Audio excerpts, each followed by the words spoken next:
Hello and welcome to an all-new episode of The Spotlight. I am one of your hosts, Kente, all the way live from Los Angeles, California, and I'm so happy to be here. We are here for yet again another great episode 227. I want to take this moment to thank everybody who listens and watches this show. We have a lot of wonderful things coming up for you, and looking forward to the rest of this year. So let me introduce my co-host. I'm going to start off with the one and only Olaf Barbosa. We call him the Captain. How you doing, Captain Barbosa? Okay, that was a great. He's gone into suspended animation. I know, right. All right, so while we're waiting for Olaf to come back, all right. So my other co-host, we got the one and only Arpo. How you doing, Arpo? Ho, ho, ho, ho. I need to trim this damn beard. Ho, ho, ho, ho. All right. Oh, Also, wait, I'm sorry. Santa Claus doesn't say damn, does he? No. Damn it. Oh, I did it again. All right. Joining us is Olaf. How you doing, Olaf? Well, better now, I guess. It's like I started talking and my picture was frozen, and you're like going, "Oh, he's not there." Click. Yeah. But it's a great day in the great state of Indiana, so it's all good. It's all good. So we have L.A., we have Indiana, and Arpo, you're in Florida, right? Yeah. So we are coast to coast. We are. And joining us today is Brian-sikoff. How you doing, Brian? Pretty good. How you doing? Pretty good. Now, you're out here, right, in L.A.? I live in Camarillo, about 45 minutes where you are. I could have actually drove to you and just did this. I know, right? We've been sharing a square. Right. Yes. So thank you so much for being here. Looking forward to talking to you. And we're going to talk about a lot of different things because you cover a lot of things that we can talk about. Of course, we're going to talk about Halloween Hotness, and we're going to talk about some spy business as well. But first up, we always like to do this. We want people to get an idea where you come from. So where are you from originally? Where were you born? I'm from Brooklyn. Brooklyn, New York. All right. Now, when I think of Brooklyn, I think of hip-hop. I think of, Biggie Smalls. But that's me. So what was it like growing up in Brooklyn? Hard. You know something? It was definitely a lifestyle that made me who I am today. I grew up in a small neighborhood in an area called Canarsie, Brooklyn, and it was just great in the 70s and 80s. Growing up, I moved out here about 13 years ago. And once again, once you're from New York, you're always from New York. Mm-hmm. Yes. So when you were in high school, did you have any idea what you wanted to do with yourself as far as career-wise? Yeah, not being in New York. You wanted out of New York.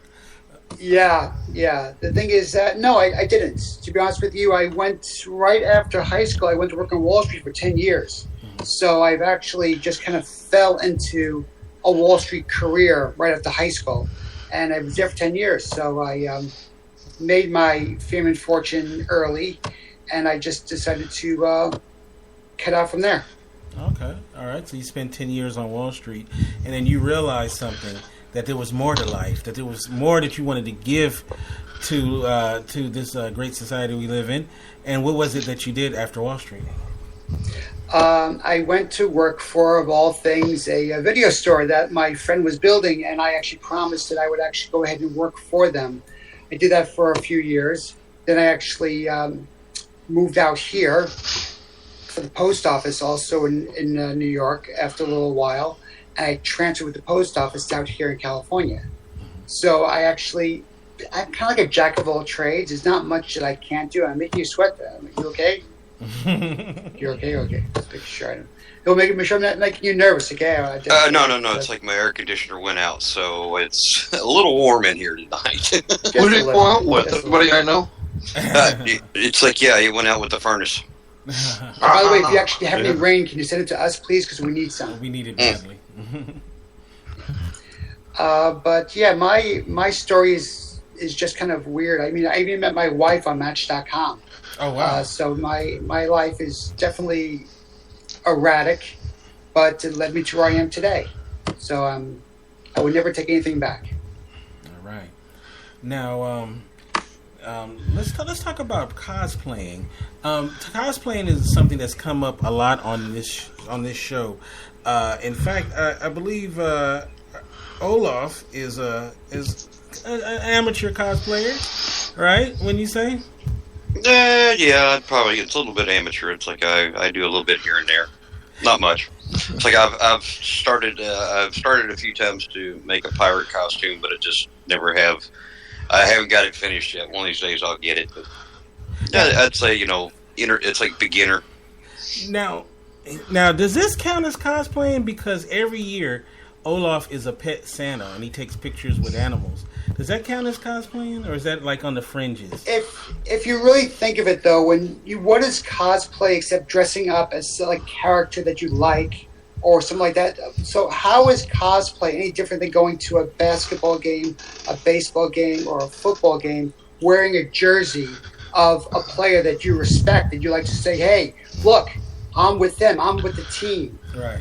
So basically people make a living off cosplaying. People can actually be having modeling careers or otherwise have websites and make a lot of money off cosplay. But, for me, it is just entertainment. I mean, Halloween once a year, but cosplay, Halloween is every day. Right. And I've done Han Solo, Captain Malcolm Reynolds, Captain America, Doctor Who, The Empty Child. I've done a lot. And my Han Solo outfit from head to toe cost just over $1,000. Oh. And I'm telling you, so it's a really expensive hobby if you really put a lot of time and effort into it. This isn't store-bought stuff that, back in the day with the mask with the rubber band that goes around your face. So it's come a long way since. Yeah, especially if you're trying to get screen accurate with your cosplay with all the different, fixtures and everything, whatever the character has, the more the character has, the more you have. So, it can get into some serious money. Now, also too, I think I've seen you cosplay as Ash from Evil Dead, right? Oh yes, I did. Yes, I met Bruce Campbell a few times, and the last time I did it, I took a picture with Bruce Campbell. I don't have to show you right now, but yeah. If anybody wants to see it, just let me know. I'll get it for you. But I'm a big fan of Bruce Campbell from the Evil Dead days to Adventures of Briscoe County Jr. to Autolycus and Hercules and so on and so forth. So I emulate him. So I kind of honor his roles by wearing his outfits to show it around. People love it. Recently he played Ronald Reagan on the second season of Fargo, and I thought he did a really good job as well playing Ronald Reagan. I thought he made a better Reagan than Reagan. I mean, he was just really good. Now, so what would you say the toughest character is to cosplay as that you've done? Well, I've done the Shadow. Anyone who knows the Shadow, he wore, the hat, the red scarf around the face. Basically, the only thing you see is kind of just this part here. So it's kind of hard. I mean, California is like summer all year round. You're wearing a heavy jacket, a heavy scarf, gloves, jacket, hat, and it's like 95 degrees. Mm-hmm. So that's also hard. And second of all, is I wear glasses, and most of my cosplay outfits, don't wear glasses. So I take them off, which is great, but I can't see much. So that's also very hard, and I don't wear those contacts that people do. I think my eyes are just too far gone for that. Now, have you ever found yourself, like when you were cosplaying, you take off your glasses, you're having this really good conversation, and turns out it's like, a pole or something or anything like that? No, not yet. Not yet. I did have a long talk with a mannequin once, but there you go. The thing is that sometimes actually when I do the Clark Kent / Superman, where I have my suit on, we're opening the chest, which has the Superman symbol, the tide flowing in the wind, I could wear the glasses then because hey, it's Right. Clark Kent-ish. Now, what are some of the places that you go to show off some of these your cosplaying at? Well, San Diego Comic-Con, Long Beach Comic-Con, Stanley's Kamikaze, C4, which is here in Ventura County, which is Central Coast Comic-Con. Basically, those are the ones, the main ones. Once again, as I said before, cosplay can be a really expensive hobby. And when you go out and spend the amount of money, you want to show off these outfits as much as possible. But then it gets old, gets to change the outfits, and, you want to keep it fresh. Now, was there ever a time where you cosplayed and you felt good when you left the house, you thought it was good, but then as you got to your location, you were like, you know what, I don't know, maybe I could add something to it, do you pretty much by the time you go, you nailed it? By the time you go, you have everything with you. You either choose to wear it or you don't wear it.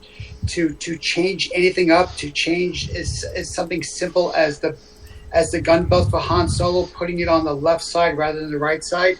It's impossible. Right. You just as he said before, keep it as screen accurate as possible. So you adding anything to it, unless it's a gender bender role where you actually have a female Han Solo doing this outfit, then you can get away with it, or do a steampunk version of a character. But other than that, no. When I usually go to a convention, I'm already preset what I have going in, and I'm fine. I think most cosplayers are like that. Okay. Now I know you're married, but I always wonder at these things. Are there a lot of hooking up at these conventions and stuff? Or is it just pretty much? No comment.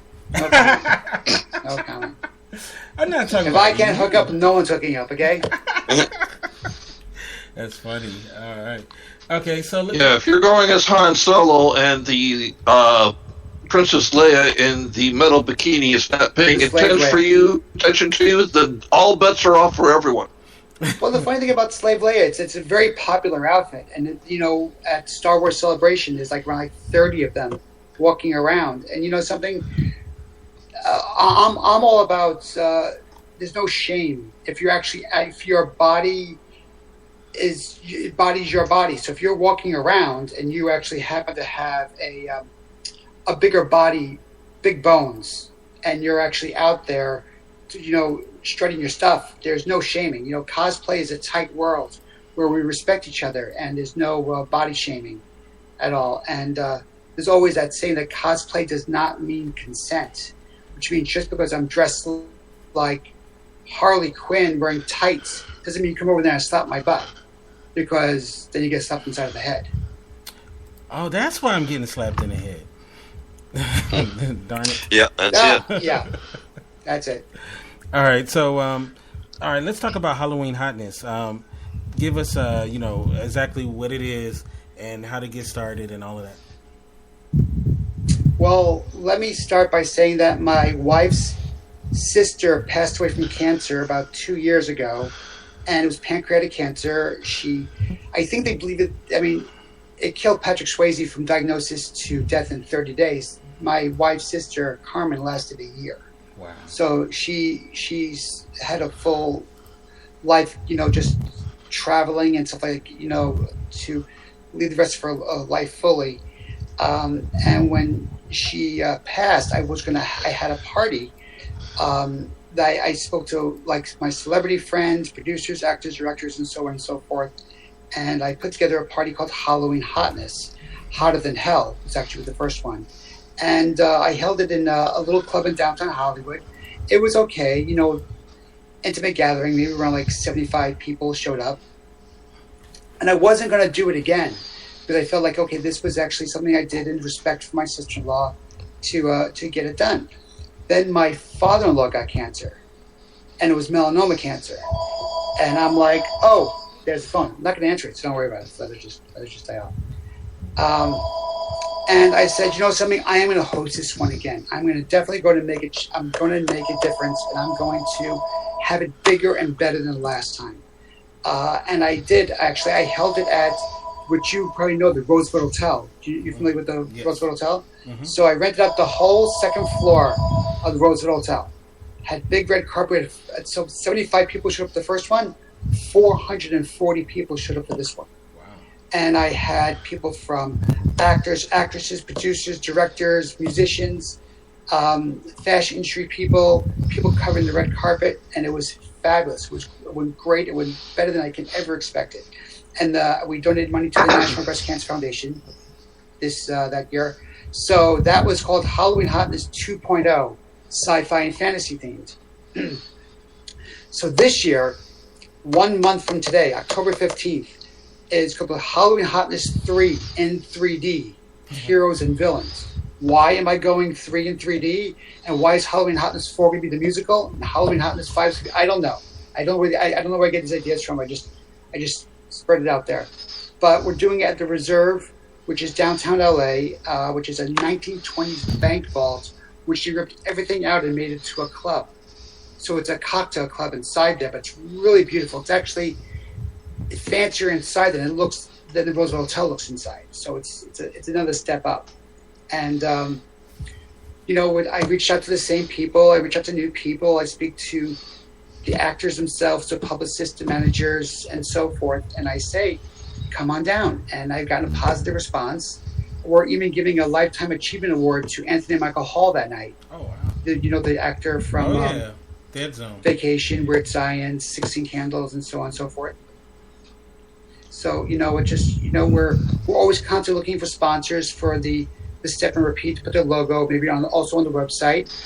Donations are available also on HalloweenHotness.com. You maybe $1, $5. If you donate more, you can donate more. But once again, every dollar counts. And I am out there pounding the pavement, sending emails, going to venues, appearing on podcasts, and just going ahead and just spreading the word, because everyone thinks October is a Cancer Awareness Month. Every month is Cancer Awareness Month. Cancer doesn't take a vacation. It's expect to pop up only in October for pink ribbons. There's different ribbons for different cancer organizations, and I just don't want people to wait for a tragedy to strike before they say, hey, people should be donating money for this. So I'm just doing my part. Wow. Thanks for doing this, because cancer is one of those things that it affects everybody, no matter age, race. It affects us all, either directly or indirectly. So let's talk about some of the kind of things that go on at this event. I imagine there's music, right? Food, dancing, right? Well, I wouldn't call it really food. Food, we do have like hors d'oeuvres that we serve around, and like snacks, but it doesn't come like the real food, because I'm trying to keep these tickets inexpensive. I want the average Joe to be able to say, hey, I partied with Anthony Michael Hall, Casper Van Dien, Lorraine Lyden, Mel Novak. There's just hundreds of celebrities that are going to be there, and they just come to hang out and just support. And this isn't an autograph show. This is just basically a big party. And if I made it $250 a ticket, sure, I could provide food and maybe an open bar. But I'm not paying people to drink. I want people to understand this is a party. Yes, there's raffles, there's giveaways, there's costume contests. There's burlesque dancing too. I have burlesque friends that are willing to dance, and there's singing, and there's music, and there's a live DJ. There's going to be a band, but I keep the tickets as low as $30. Nice. So the average Joe can just come and enjoy the festivities that are around them. If I made it $250, I'm going to a different type of clientele. I want the average Joe to appreciate that they're making a difference than having to pay a $250, $500, $1,000 plate to sit next to or 4 or 5 rows from Brad Pitt. It's not my thing. But Brad Pitt, if you are listening, if you want to come, just hey, come on down, man. Now, and that's a good price. That's a really good price too, because a lot of times events can be quite pricey, especially out here. So That sounds really cool. So Anthony Michael Hall, he's getting a Lifetime Achievement Award. Is he your first Lifetime Achievement Award for this event? Recipient? Oh, cool. No, we gave one last year out as well.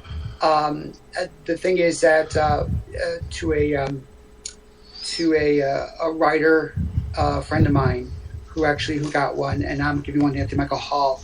And next year I might be giving one to somebody else. Once again, I tried to think of it's actually lifetime achievements. You know, would you see this actor or actress getting a star in the Walk of Fame on the Hollywood Boulevard?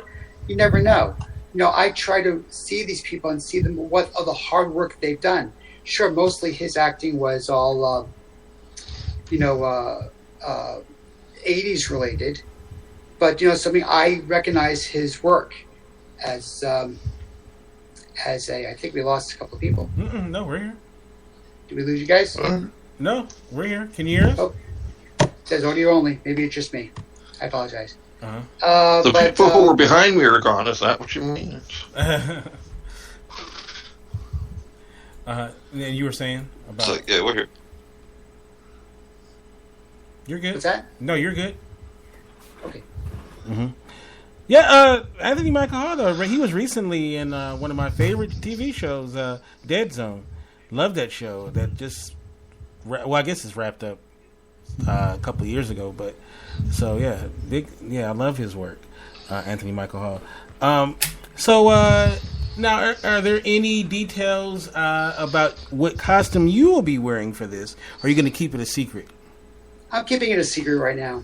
I'm kind of flip-flopping around a lot because, once again, most people that know me know the outfits I wear. So maybe I'll wear something different. Maybe I'll go James Bond like. It's hard to tell right now. Okay, all right. So we're gonna go back to Halloween Hotness, but I wanted to talk about your spy agency. Now, anytime when I hear the word spy, you got me interested. So. Tell us about this spy. What is it exactly? Fill us in on this. Well, brispyagency.com is if you're looking to find someone to guard a parking lot or a shopping center, we're not for you.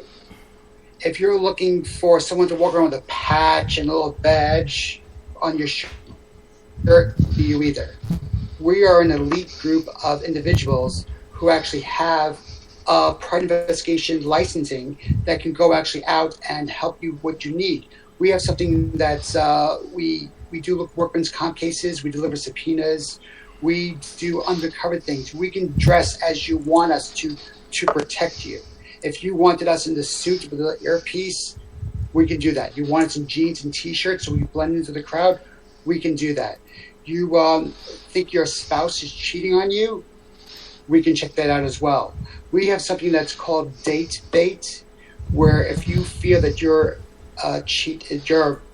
spouse is cheating on you, we send one of our agents, whether it's a male or female, to the location where you tell us that they'll be, and we would actually one of our agents to basically flirt with them and report back to you. Did they flirt back? Did they try to kiss you? Did they give you their phone number? Did they have a wedding ring? And once again, this is all legit because it is a legal contract that's signed between the client and us. So it is actually, while it sounds kind of like, like that show Cheaters, right? It's not, because we don't put the camera in your face saying, hey, busted. We take the information and deliver it back to the client. We are in the business of getting facts. We don't take a side. You're paying us to get information. We give you the information. What you do with that from there is up to you. But we don't take sides. We don't embellish. We just give the facts. Wow. How did you get involved in that? I mean, how do you go from... Well, I actually happen to know a few private investigators who live in the greater Los Angeles area. And I said, something? In Charlie's Angels, Charlie wasn't the private investigator. Charlie was the voice in the box. So consider myself Charlie. I'm the voice in the box, getting the jobs for them to get them to actually get out there. So believe it or not, it is a hard business, and to get clients and to get jobs and to give it out to the proper people that maybe speak Russian or German or even Hebrew. It's just that you need to have a facilitator, which I am. And I started the Bri Spy Agency, and it's BRISPY agency.com. Check out the website, and kind of like it's the Mission Impossible and A-Team mashup. That's what we do. We get the job done in our way, in our special way. All right, let me ask you this: of all the spouses who come to you and suspect that their mate might be cheating, what percentage of them are actually cheating, would you say? Only about 30%. Really? 30%. Everyone's actually kind of paranoid. They're a little bit nervous, and the thing is, believe it or not, it's more of the cheating wives and the cheating husbands. And also, if you come to me with this type of claim that you think that your spouse is cheating on you, basically your marriage is already over. If you went this far to that level to hire somebody to spy on your spouse, your marriage is kind of already toast. You don't go to that level unless you know that there's a prenup involved or something. I don't know. It's just everyone's got their own reasons why they do it, and I'm not one to judge. Wow, that sounds very interesting. So, like I said, you had me at spy. So, when I saw that, okay. So, I want to go back to Halloween Hotness. If somebody wanted to get tickets, how can they do so? Right on the website, HalloweenHotness.com actually has the guest celebrity lists are on there. The how to buy tickets is on there. Donations is on there. All the links are on there. And the thing is that, once again, you give $1, you give $5. I will personally write you an email. I would probably maybe throw you a gift or something like that I can just return to you saying thank you for doing that, because you'd be surprised how every dollar helps. I mean, now I know how hard it is with telethons when they do this. I mean, it's no one buys tickets, and living in LA, no one plans anything this far in advance. It's actually, something could happen the next day, saying, oh, I can't go because of such situation. No one's buying tickets right now. But I really want people to understand that, because even if they can't go or thinking not going, just donate a couple of bucks. It's not going to hurt you. It's a tax write-off, and it's going to help everyone in the long run. And, I do this in the memory of my sister-in-law and my father-in-law, but I do it for everybody.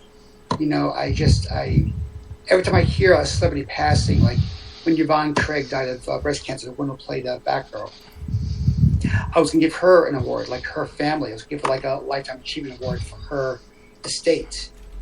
But the thing is that I didn't get a chance to reach out to them in time. But the thing is that it's not just celebrities that die of cancer.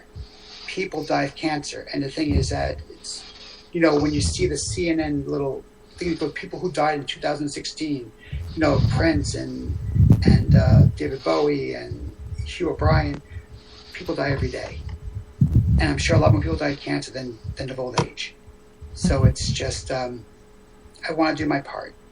When you go to the supermarket and it says a little thing there, would you like to donate $1 or $2? I do what I can. Yeah, that's all you can do. That's for sure. Well, thank you so much for coming on, man. And when exactly is it? It's October 15th. It's 1 month from today. October 15th, which is a Saturday, 5 p.m. is when it opens. The red carpet is from 5 to 6:30 p.m. The festivities begin at 7 p.m. and then it goes on throughout the night. And it's called The Reserve, and it's www.halloweenhotness.com. And, please, if you can't come, but you do want to help in some way, $1, $5, $10. If you give more, mazel tov. If you can't, I understand completely.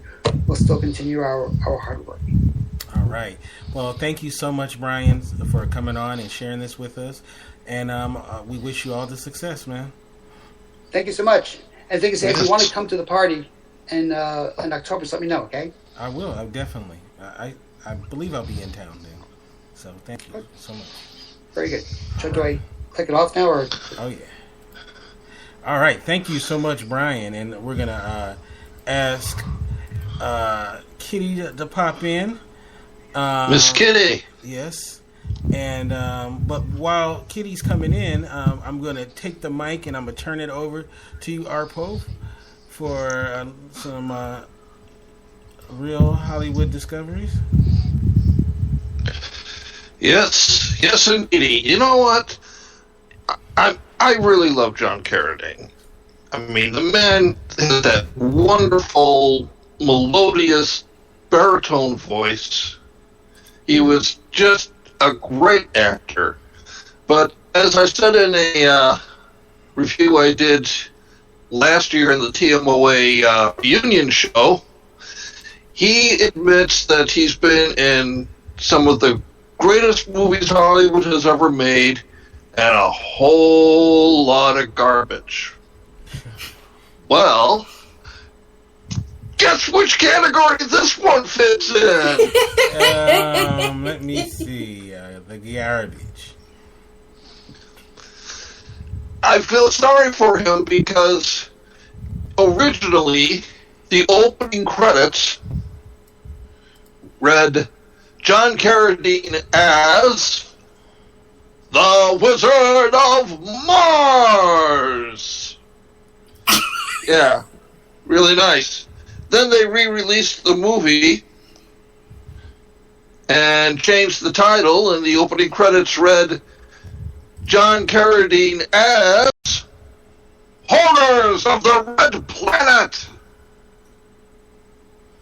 Oh, poor guy. Well, as you can probably figure out, this is a science fiction retelling of the classic children's story of the Wizard of Oz. Uh-oh. No! The wizard got him. I know. What are you talking about? It was that Wicked Witch. The Wicked Witch. Kitty is joining us. How you doing, Kitty? I'm here. All right. So we're just waiting for Arpo to come back. Oh, we're back. So, it doesn't have any of the charm or the class of the MGM movie. It doesn't even have any songs. But I can fix that. I bet you can. Somewhere in a big rocket in deep space, astronauts are traveling to an exciting place. Yes, the story starts with 4 astronauts aboard their rocket ship flying towards Mars. There's the very intelligent doctor. There's the kind and compassionate captain. There's the very nervous and slightly cowardly navigator. And there's Dorothy. Don't ask me what Dorothy does on the ship, because anything she does, someone else is doing at the same time. So, I mean, she doesn't even get to interpret the computer. So, but anyway, they're flying towards Mars when all of a sudden they're struck by some freak outer space lightning. Don't you just hate when that happens? Their front capsule becomes separated from the rest of the ship, and both pieces fall and land on the surface of Mars. Well, they've only got enough oxygen for about 90 hours, but they figure out if they leave their visors open just a crack, then they'll be able to survive a bit longer using the thin air on Mars. So they go out, they're landed by a canal, so they inflate the life rafts and start sailing down the canal. They end up in a cave that takes them underground near the core of the planet. There's molten lava everywhere. They have to get out of there because it's going to explode like a volcano. And all this while, the navigator has this little beeping thingy that's supposed to be leading them to the rest of their spaceship so they can call for help. Well, as they're about to run out of air, they finally reach where the beeping is coming from and discover it's an old space probe that was sent years before. But, hooray! The fuel tanks still have about 1/4 of a container of liquid oxygen, so they can recharge their oxygen tanks. Obviously, the people who made this movie never read a science book. The next morning, they wake up and they notice something glinting in the sun, and they look at it's these golden tiles that make this kind of a road leading into the mountain. So they follow it, and it takes them to this enormous old castle on the top of the mountain under a red dome. And they walk happily towards it, having found civilization at last. They're out of the boats, they're out of the caves, they're out of the sand. They're going to Martian Disneyland. Well, the inside of the castle is like a maze, and the only sign that there's ever been any life is a door that is partially cut through by this hand blowtorch that one of them finds, and the black dust outlines of a couple of figures. Is that going to happen to us? So they're wandering around in this maze, and there's all these bevels in the wall, and they eventually realize that they're not bevels, but life support tubes. And they clean one off, and there is a Martian. And as they look at it, and by the way, the Martian was actually pretty cool. He was like glowing incandescent. They speak in telepathic whispers, so they have these really big Ferengi-like ears. And he sends them the telepathic message to tell them what to do. I represent the people of Mars, the people of Mars, the people of Mars, and in the name of the people of Mars, we want you to go in the spooky room. At the end of the hallway is this room. It's completely dark. Entrance covered in cobwebs. They're frightened to death. Well, they have good reason to be frightened, because when they go inside, they see the enormous projected head of John Carradine, who then proceeds to explain to them what's been happening and what they can do to get back to their spaceship. Well, I'm not one for spoiling endings, so I won't. Oh, yes, I will. It seems that what happened is the Martians, in order to defend themselves from invaders, created a machine that stopped time. Well, that's great because it kept them from being invaded, but the problem is, when you make a machine that stops time, nobody can turn it off because time has stopped and they're all frozen. And so it's up to our intrepid heroes to go to the time machine and fix it and start time running again. Everything starts to explode, and they wake up aboard their spaceship. Only 2 minutes has passed, but they all have a 3 or 4 day growth of stubble on their faces. Well, except, of course, for Dorothy. There. I just saved you wasting 75 minutes of your life. Well, okay, so I wasted 10 minutes then, so I saved you wasting 65 minutes of your life. John Carradine, of course, as always, was wonderful in his part, and like I said, for the year it was made, which, as I recall, was 1965, it actually did have some fairly halfway decent special effects. So, oh no, it's back! The Psychotronic Encyclopedia! No!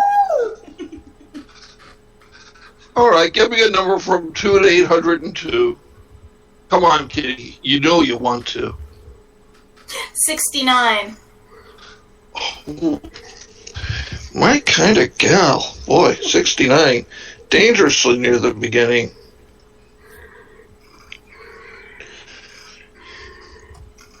And 4 movies. 4 movies, you said? Let's go with number 4. With number 4. You picked the blood page, by the way.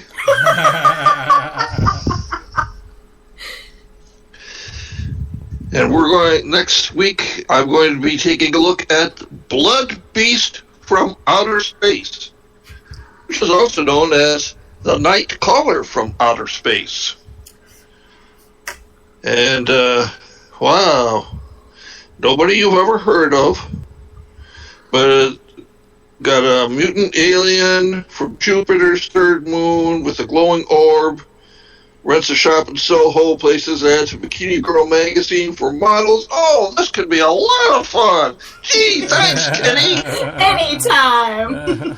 Of course, I doubt that it actually will be a lot of fun, but I guess we'll find out next time on Real Discoveries. For now, I will let the rest of the gang once again take over the reins of the show and try to keep me under control of my natural exuberance. All right. That was good. Now, tonight we're going to be talking about the top 10 movies of the 90s. But before we get into that, I wanted to get into a couple of topics because we haven't done topics on this show in a while. And there was 2 topics that I wanted to get to, and I didn't send you guys a beforehand. So you guys are going to have to just go with me on this. But Quick, everybody hide. It's a pop quiz. Yeah. But I think Olaf might have seen this one topic. The first topic I wanted to... you know what? I'm going to start with this other one, then we'll get to that one. The first topic is... That's what I like. Diligent preparation. Right. I was in an Uber ride recently. And while I was in an Uber ride, the driver was telling me about that in Pittsburgh, they have driverless Uber cars. And so when I asked, I said, "What do you mean driverless Uber cars?" He's like, "Yes, there's like robots basically driving the car." And he basically said that their plan is in the very near future that there will no longer be Uber drivers, that the cars will pick you up without a driver. And they say in Pittsburgh, they've already are doing this. They actually have, I don't know if you guys heard about this. The Uber wasn't it Pittsburgh or somewhere near Pittsburgh where an Uber driver went nuts and went on a killing spree? Maybe that's why they did it. I don't know. But so they basically said that the Uber, for free, Uber will come pick you up, and there is a human in the car, but he is not driving. It's just to make you feel okay. But the car is totally driven by like some sort of robotic type deal. And they were saying that in the next 5 years, the hope is that there won't be no more drivers ever, because they said that's where wrecks come from, is human error. And the goal is to get it to where there won't be any more drivers. Okay, now me personally, is what I thought was my iPad doesn't always work the way I want it to, or my toaster even. So I'm thinking a driverless car, what if the motherfucker drives off the cliff? So I don't know. So I wanted to kind of get you guys' thoughts. I mean, obviously something like this would work off of GPS. What happens if it can't get the satellite signal? It's either just going to stop there in the middle of traffic, or it's just going to start driving at random, and you're going to be locked in the back going, "Let me out, please, let me out." Right. It feels like Skynet is taking over. Mm-hmm. it's like some of the cars. In other words, they run off the GPS and stuff like that. I mean, Google's got one, Audi's got one, Honda's got one. You hit a button, and the car will come out of the parking spot and come to you and stuff like that. They're all trying to come up with these automated cars. Some of them they have cameras on them, and they actually sense where the other cars are at, and like if you start to drift into a lane, or it'll pull it back into your lane and stuff. And now you don't even have to pay attention anymore, because there's certain cars that you can be looking all around and you don't have to worry about hitting the car in front of you, because it stops for you. Well, I know that some of I've seen a couple of posts on a few job links about being a passenger in the new Google Street View cars. And what you're doing is you're sitting there the entire time while the robot drives. And you're just there basically to make sure that nothing happens. If it does malfunction, there's somebody in the car that can do something to keep it from going disastrous. And it's like, okay, we're becoming so lazy and so idiotic that Terminator is starting to become a real possible future at this point. Yes, welcome to Skynet. Or the Matrix. Can you picture though, like no one driving anymore, and everything is just driverless cars, and that'd be kind of, I don't know, because they're saying that humans are the reason why there's accidents and stuff like that. So if they got rid of the human equation, I disagree. It's not humans that are responsible for accidents; it's idiots. That's what it is. It ain't humans; it's idiots. And don't know how to drive. And you know what? There are some pretty smart idiots out there that are the ones programming these robots. Yeah, I don't know. I mean, can you picture though, like being on a date, and I guess you're in the back seat with your mate, and the driverless car is just taking you wherever, and you guys feel free to do whatever you like in the back. I don't know. I don't know. That might not be so bad when you put it like that. I don't know if I could do it in a moving car, but with my luck, it'd be parked, and at 11 o'clock, this little ding would go off, and it would say, "The park is going to close. We must leave now. Get dressed, you perverts." Knowing my luck, about the same thing would happen, but it would just like the car would just happen to be a convertible, and it would just all of a sudden just put the top down, like I don't know. So what do you guys think? A thumbs up with the driverless cars? Thumbs down? Or I know me personally, nothing ever works when it launches. So I would like the first year, I'm gonna just be an observer, because I don't want to be that first person to go off. You don't want to be in the Microsoft Vista of driverless cars. No guinea pig trials, thank you. Right. I don't want to be the first guy that goes off the cliff. You don't want to be the first automated car fatality. Yeah. All right. Although, hey, you'd get your name in the history books. Yeah. All right. So there's two more topics I wanted to get to, and then we will introduce our next participant and get with our list.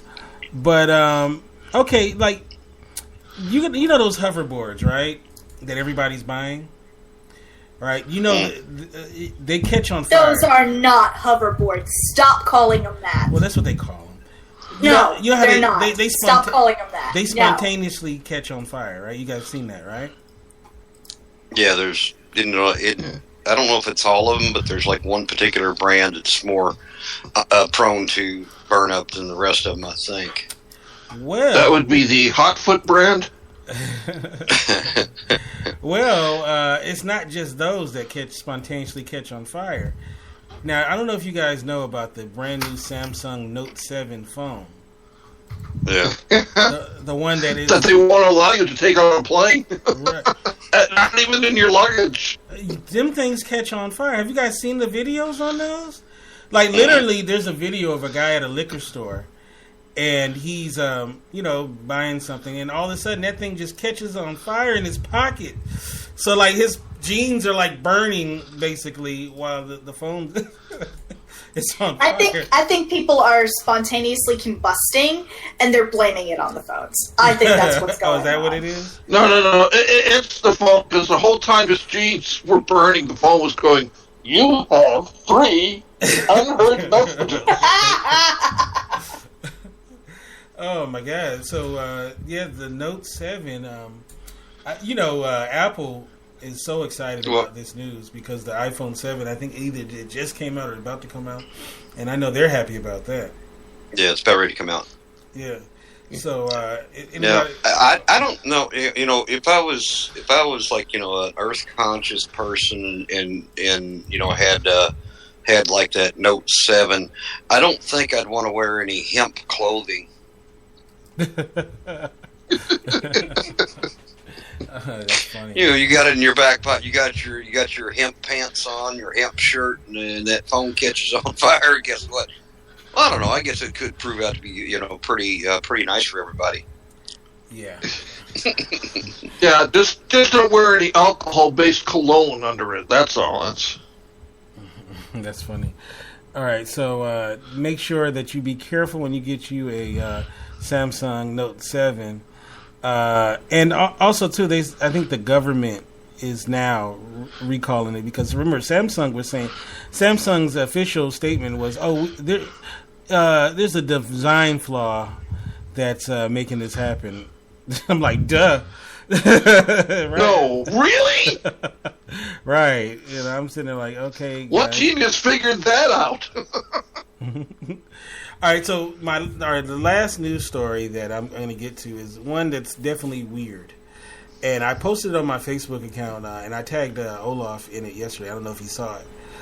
But apparently, there has been these sightings of clowns. Now, do you guys know what I'm talking about? Yes, I saw that. Okay, so here's a clip from the news. I don't know. Let's see if it'll play. But this might give us a little insight before we start talking about it. You can hear him crunching. You can hear it when he was running. He was crunching. From the view from his balcony. I mean, I wanted them. It was just my adrenaline was pumping. To where it ended. And I'm running and chopping down trees trying to find him. Equipped with his machete, Chris Bash had one thing in mind. I know all the kids are here, and that's why I took it so serious, because I know all the kids here. What started out as a normal day for Chris and his family soon changed when he looked out from his apartment balcony and saw this. It was a Halloween scary mask. He had on a yellow polka dot shirt and some blue inflatable Aladdin pants. In my 20 years, I'm not familiar with a spree of clown sightings, so this is unique, a little bizarre. Chris wasn't able to catch the clown, but called police, who would canvass the wooded area behind the park at Old Oak Ridge apartment complex. But for police, they are being cautious at this point since a crime didn't happen, but offer this advice. If they see a clown and he appears to be acting erratic in a location where you typically would not see a clown, to use precautions. I mean, it's so sad, man. Halloween coming up. The thing is, now, I know they said the town police, but I swear to God it sounded like they said the clown police. Like, there's a special clown task force that's looking for this guy. So this is referred to as the clown conspiracy, and apparently it's been going on for some years now, where these random sightings of these clowns, to my knowledge, they haven't murdered anybody or done anything that was overtly illegal, but especially in the North and South Carolina areas, cities, and all over the world, but definitely those areas, these clowns are... yeah, they're just clowning around. Yeah, I said that joke yesterday. These clowns have been scaring people, and people don't know what to make of it. They believe it's an occult type thing with clowns. And being that our biggest clown on this show is Olaf, I wanted to to go to you. What do you make of these clown sightings, and should we be afraid? No, it's like what'll probably turn out to be. It's like it'll turn out to be some indie film. There was one that I said I auditioned for, Night of 1,000 Clowns or something like that. It's like it's just good old fashioned teenage kids just clowning around having some fun. Well, some people thought it might have to do with the remake of the movie It, as well as Rob Zombie has a movie where clowns take a prominent role in it. Right. That I believe was shot in one of those areas. What's that one? Is it 31 that's got the clowns? Right. So 31. But they're saying it has nothing to. They says it has nothing to do with it, and this has been going on for years. So I don't know. So what about you, Katie? Maybe it's a remake of Killer Clowns from Outer Space. That's exactly what I was thinking. So Kitty, we have to find a bar to just sit at someday because our brains are on this wavelength sometimes. I agree. That's funny. So Kitty, I think people are getting into the Halloween spirit way too early. Not that there's anything wrong with that.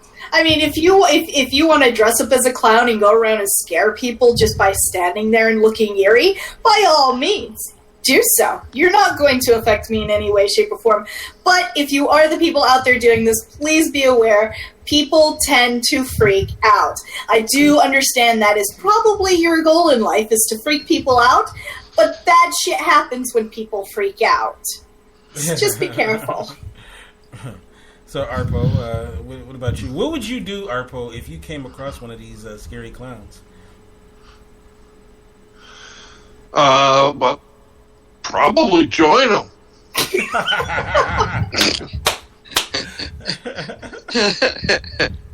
I know what I would do. I would pull out my phone, I would start walking up to this clown, and I would have a conversation. Hey, dude, how's it going? What are you up to? Hey, do you mind if I take your picture? Let's have a conversation. You want to go grab a beer over at the local bar? We'll go freak some more people out. That's funny. So, as they said, like the what did the cop say? He said, if you see if you see a clown in a place that normally clowns don't be at.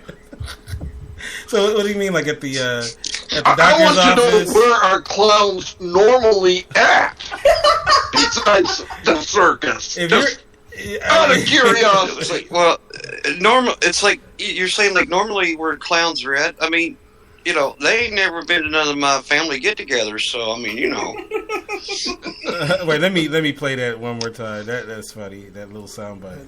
Spree of clown sightings. So this is unique, a little bizarre. Chris wasn't able to catch the clown, but called police, who would canvass the wooded area behind the park at Old Oak Ridge apartment complex. But for police, they are being cautious at this point since a crime didn't happen, but offer this advice. If they see a clown and he appears to be acting erratic in a location where you typically would not see a clown, to use precautions. I mean, it's so sad, man. Halloween coming up. Use precautions. That's hilarious. Man, that is so funny.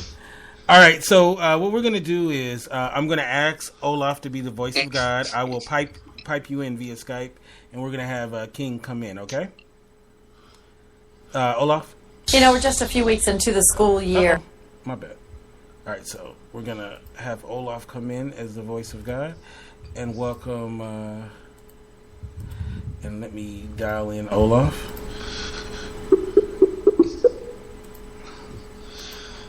All right.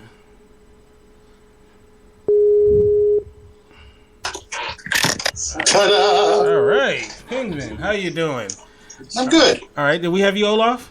Yep, I'm here. Everybody can hear Olaf? I'm down I with clown. think King Penguin does a better voice of God. I'm here. I can hear you. That's much better than mine. No soup for you. Okay, yeah. All right. I'm down with the clowns, by the way. Are you down with the clowns? I am. I'm all for clowns doing what they're allowed to do. They have rights like every other individual, and they should not be told where they can congregate, where they can hang out. It's wrong. Next thing you know, they'll be arresting clowns for no reason, rounding them up, and that's just not cool. That's Trump's America, not mine. You know what? I gotta ask Kitty a question. I know that Kitty is engaged, but if you were single, could you date a clown? My wife did. No, that's an odd question for me. Like a professional clown, like somebody who does like circus clown or stuff like that. I don't know. That's something I've never thought about, and that's something that's never come up. I guess it would all depend on the personality of this person and whether or not I thought it was funny. I know, right? He's a clown. Yeah, he's a clown. He's a clown, but that doesn't mean he's a clown 24/7. Wait, a clown's a clown. You know when they're saying that guy's a clown. Don't hang around him. Don't marry a clown. Yeah. Clowns are the loneliest people in the world, and there's a reason for that. Because they're clowns. Nobody likes clowns. They force clowns on you. Nobody wants a clown around. Nobody. There's no such thing as an uncreepy clown. That's right. My favorite part was they take the makeup off and then they leave. I noticed King Penguin is in black and white, so I feel like we're talking to a scene from Clerks here. That's one of my picks. So the best part though is when your mother asks you what does your boyfriend do for a living, and you say, "Oh, he's a clown." That's the best. All right, so we're gonna do the top 10 movies of the 90s. The 90s, I've said many times, is my favorite era of films, just because I was in high school during this time, and so I remember these movies very fondly. I worked at a movie theater. From 95 to 98, and I saw everything that came out. 95 was a good year, too. It most definitely was. So we're gonna talk about the films of the 90s, and so of course the way we do this is we start off with 10 through 6, and we will start off with Olaf, the voice of God. Olaf, what is your number 10 through 6? Films of the 90s. Alrighty, coming in at number 10 is Fargo. Number 9, we have Nightmare Before Christmas. Number 8, Toy Story. Number 7 is Natural Born Killers. And number 6, Sixth Sense. Makes sense that Sixth Sense would be on 6, wouldn't it? Yeah. Okay, that's a good getting it wouldn't be that way. It's the weirdest thing. He started talking and it started raining. I was like, maybe he is the voice of God. Hilarious. All right, Arpo, 10 through 6. Okay, like last year, I went year by year, picked one film from each year as my pick for best movie, and also picked out what I felt was the worst movie for that year. So we start at number 10 in 1990 with Jacob's Ladder, which really defined the psychological horror film. The worst movie that year, The Bonfire of the Vanities, or as I like to call it, How to Take the most significant book of the 1980s and turn it into a train wreck. Okay, but you're starting off with the most significant book of the 1980s, so there's your train wreck to start with. Just saying is all. Okay, coming in 9th place from 1995, The City of Lost Children. The very frightening fairy tale from France that just mesmerizes me whenever I see it. Worst movie of 1995? My God, was there a worse movie ever than Waterworld? I liked Waterworld. The Postman. I love Kate. Okay, well, whatever. Actually, coming in number 8, 1991. Here we may actually have a movie that's worse than Waterworld. But first of all, my pick for the best movie that year was Beauty and the Beast. Hey, when an animated film gets nominated for an Oscar, it's for a reason. It really was that good of a movie. But the worst movie that year, Hudson Hawk. Really? Yeah. Oh no, I've hurt King's feelings. Not at all. I snuck into that movie, and then about halfway through it, we snuck out. Alrighty, coming in number 7, 1999. I'm a big Philip Thomas Anderson fan, and Magnolia is my favorite film of his. Great movie. Worst movie in 99? Sorry, gang. It has to be The Phantom Menace. Gosh, because there's no suspense. Gosh, I wonder if little Anakin will survive that race. Gosh, I hope nothing happens to Obi-Wan Kenobi. Alright, and at number 6, from 1993, Schindler's List.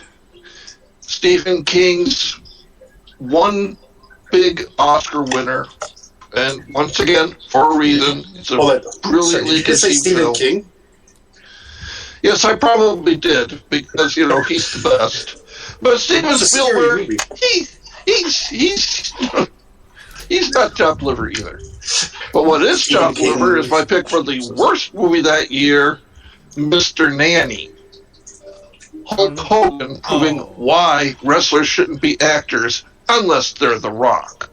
Or Andre the Giant. Or Roddy Piper. You know what though? Going back to Schindler's List, it had one of the greatest porn spoofs, Schindler's Lust. I thought perfect title for that. Yeah, I'm sure it was very tastefully done. Right.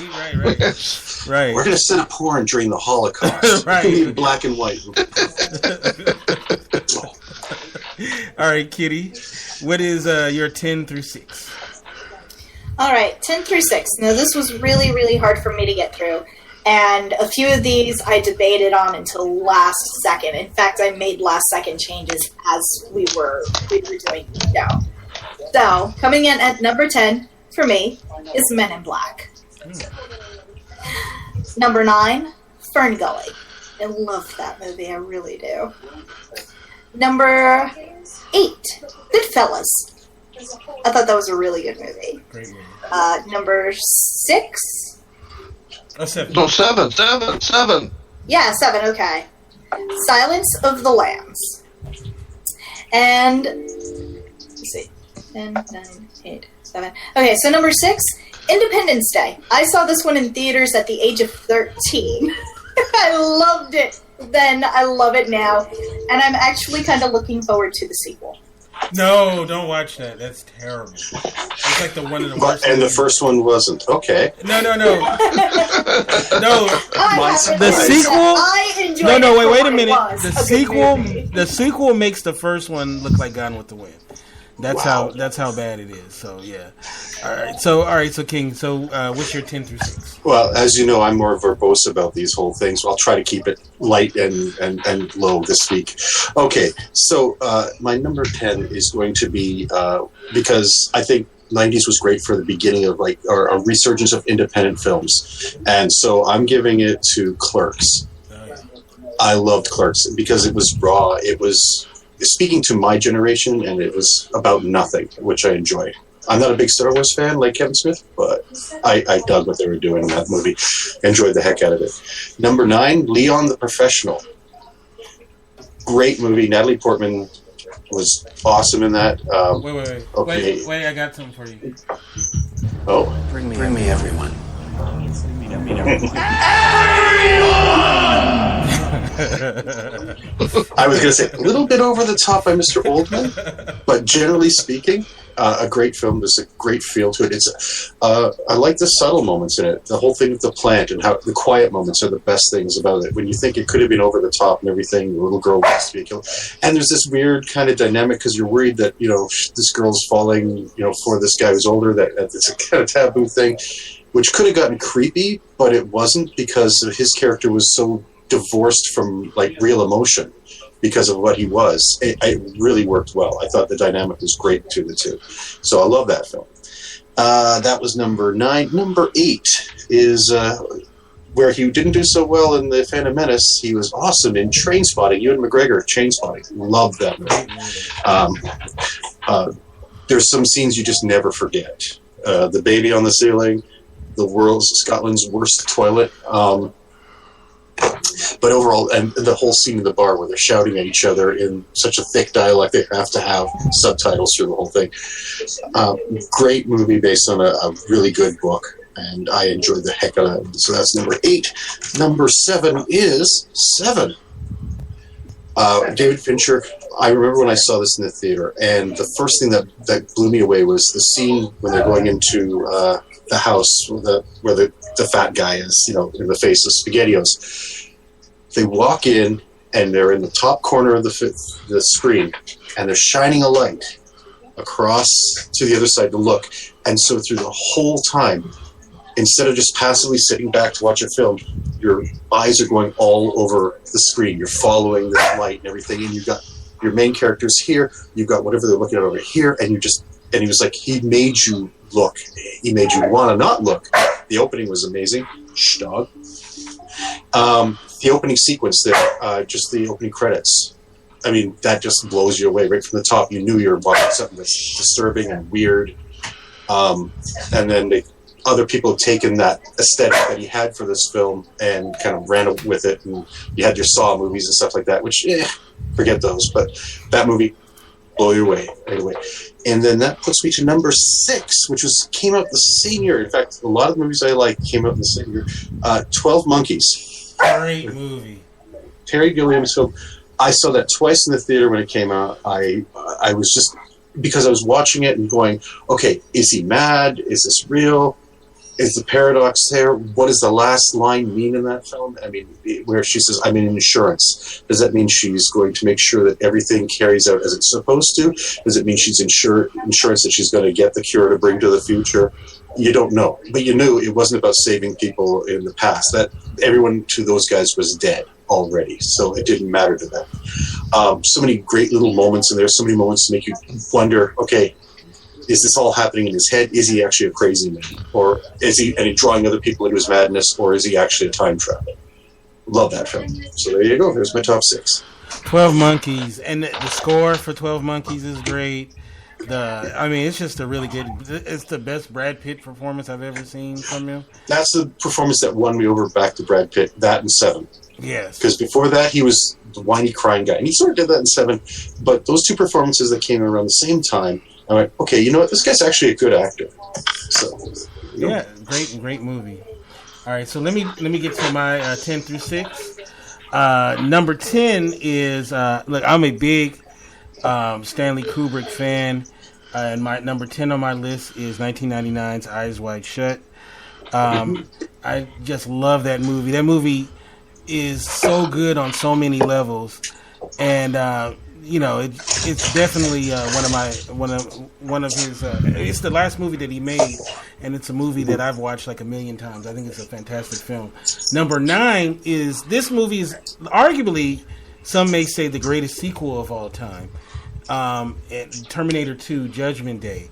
Terminator 2. I would list 3 of my favorite movie-going experiences are on this list.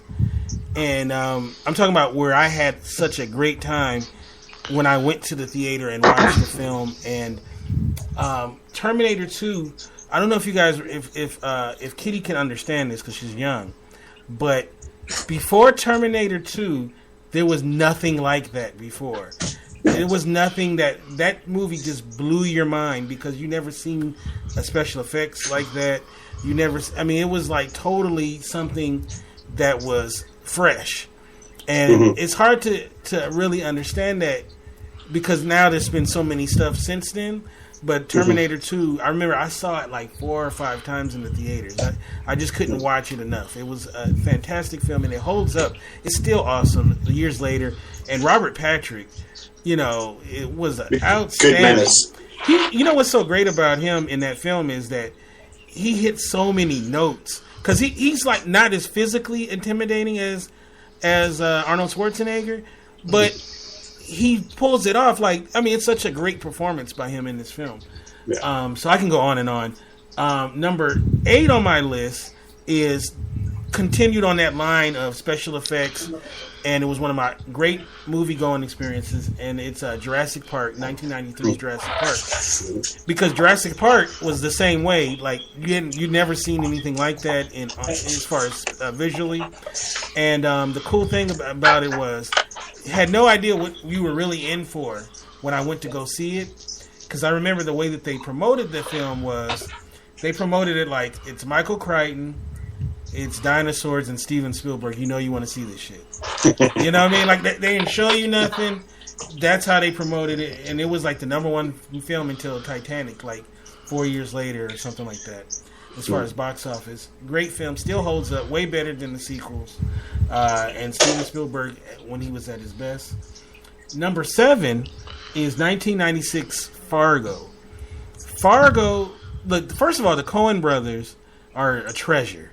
You know, they are wonderful filmmakers. Absolutely. Their movies are just fantastic. And Fargo was this movie that seemingly came out of nowhere. It was like this movie drops, and it's like I think it's one of the great movies of all time, definitely in the last 20 years. The performances are great. Steve Buscemi. I can't think of that crazy guy, the big tall guy that was in a lot of movies. After the guy with waffles? Yeah. Fantastic. William H. Macy, who's a fantastic actor. Yeah, that was his big introduction to everybody, was that film. Yes. He was in others before that, but this is the one that everyone sort of took notice of him. And Frances McDormand, who was is married to one of the Coen brothers. I don't know which one. Ethan, I'm pretty sure. Is Ethan, okay. And she won the Academy Award, too. So, and deservedly so. You know, so that means I should never take out the trash again if I make a movie that you won the Academy Award for. I think I should be able to skate for the rest of my life, right? So, but terrific movie. I can watch that movie over and over. And the TV series is awesome as well. And number 6 on the list is 1999's The Matrix. The Matrix is, you know, such a really, you know, wonderful film. The first one, not the sequels. The sequels were terrible. But the first Matrix film, I remember, I can't remember what Super Bowl it was, but it was one of those Super Bowls that sucked. And I remember at some point... And no wonder you couldn't remember which one. I remember that was the first time you saw a trailer for The Matrix, was during the Super Bowl. And I remember when the next day, all that anyone could talk about was, what is this movie, The Matrix? Because this trailer just, like, what is this? Because you never seen anything like it with the bullet time effects and all of that stuff. And, the things that are from that film, the themes from that film, we still talk about to this day. People use it to talk about society and taking the red pill, the blue pill, you know, all of that stuff. And, you know, of course, Keanu Reeves, who is not one of my favorite actors as far as acting. He's an actor? You're right. I thought he was a prop they just put out. A large lump of wood that was shaped like a person. But he gives an okay performance. It's really everybody that's around him that, you know, Carrie Ann Moss, Lawrence Fishburne, Joe Pontiano, everybody that was in that film did a great job, and of course Hugo Weaving, who's fantastic, as the Smith, Agent Smith. So that's my 10 through 6. So now we're gonna do this. We're gonna do 5 through 2. We're gonna save one for end. But we're going to first start off with some honorable mentions. So, Olaf, do you have any honorable mentions?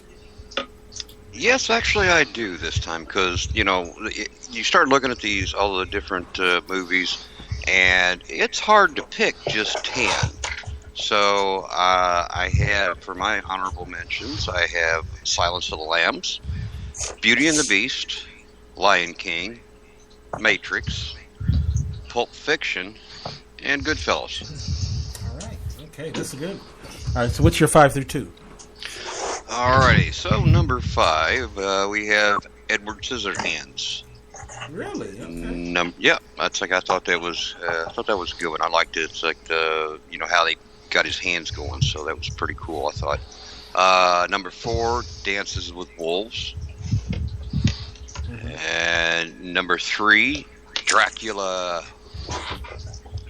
And for my number 2 is Sling Blade. Sling Blade. Yeah. I almost forgot about that movie, yeah. Some people call it a sling blade. I like them French fried taters. That's funny. You do that too good. All right, Arpo, any honorable mentions? Too many. The 90s was a great decade for movies, although I remember when I was going through the list, there was one year that I'm just going down the list going, were there no good movies in this year? But there were, as it turned out. So, but honorable mentions: Tremors, the last of the great drive-in movies; Awakenings. My pick for the best movie you've never seen: Late for Dinner. I haven't seen that. Find a copy of it, watch it. It's a great movie. Backdraft, Defending Your Life, The Crying Game, Jurassic Park. For my wife, I put in Indian Summer, which is a very nice little Alan Arkin film. Forrest Gump, True Lies, Apollo 13, The Usual Suspects, Shine, what a great performance by Jeffrey Rush.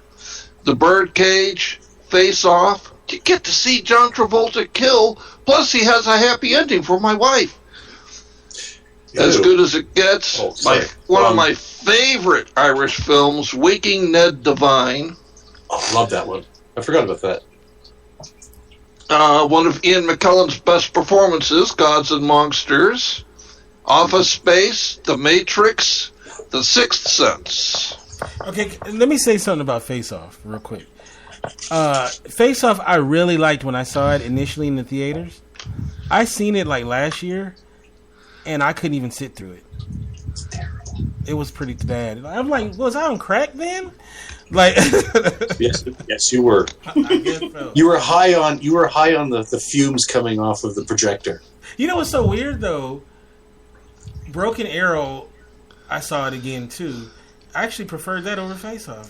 That's weird. Oh, it's that bad, eh? Yeah. So because the death scene in Broken Arrow is pretty damn stupid. Right. Yeah. All right. So 5 through 2. What do you have for us? Okay, coming in at number 5 from 1997, we have The Full Monty.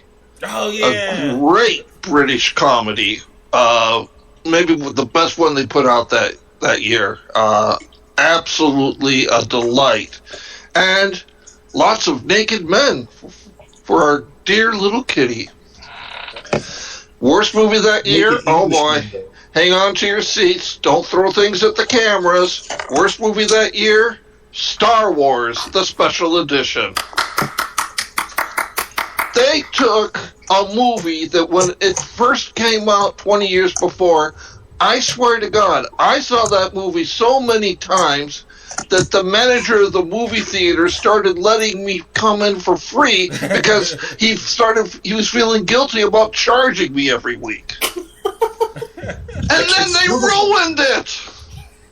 They took all those great models away and replaced them with CGI. I'm sorry. That's just not as good. Okay. All right. I'm calm. Woosa. Number 4, 1992, Scent of a Woman. One of my favorite Al Pacino performances. Ooh-ha. And the first time that I saw Chris O'Donnell in a film and said, oh, this guy's got some acting chops. Yeah. Robin, yeah. Yes, indeedy. Worst movie in 1992, 1492, Conquest of Paradise. Oh, I forgot about that one. With a Frenchman playing an Italian living in the Spanish court. Just a horrible, horrible movie. Did you see the other one, though? That came out the same year? No, I didn't see the other one because 1492 was so horrible. It's Christopher Columbus' Quest for Peace, I think it was, or something like that. I thought that was Superman. Same thing. I think it was the Salkin brothers who did this one, though. So there you go. There you go. Okay, coming in third place from 1994, one of my favorite, Pulp Fiction. My wife couldn't stand it. She kept when she saw the movie, she was like, "Why can't they show the movie in order?" I was like, "Because the scene they show at the end of the movie is really what it's all about. And if they show that where it happens chronologically, then you basically have the end of the movie in the middle." Right. You can't do that. She always wanted me to make a disc of it with it being shown in chronological order, so that she could enjoy it. I refused. I think the last line would be Zed is dead. That's what Worst movie from 1994, the remake of Miracle on 34th Street. They took one of my favorite Christmas movies and made it really fucking pointless. Oh, shit. Coming in at number 2, possibly my favorite foreign language film, 1998's Life is Beautiful. You know, you don't usually use the terms death camp and comedy in the same sentence. I would hope not. If you're Jerry Lewis, you do. But Jerry Lewis won't let you watch it. It'll come out soon. You'll see. Roberto Benigni showed us that life is beautiful and life in a death camp can be funny. The worst movie of 1998, another remake.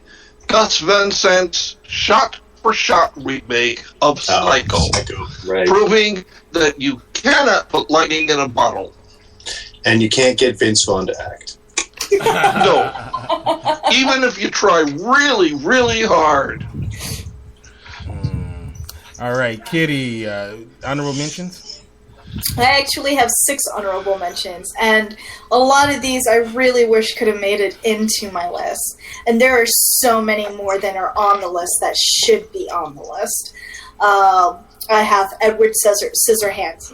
That one came so close, but it was edged out. Tremors. I enjoyed all of the Tremor movies. I don't care what anybody says. They are freaking awesome for a reason. I actually got my mother the DVD box set of the 4 movies when the 4th one was released straight to DVD. And she and I just sit there and we laugh at the stupidity that is Tremors. It's a good movie for that reason. Coneheads.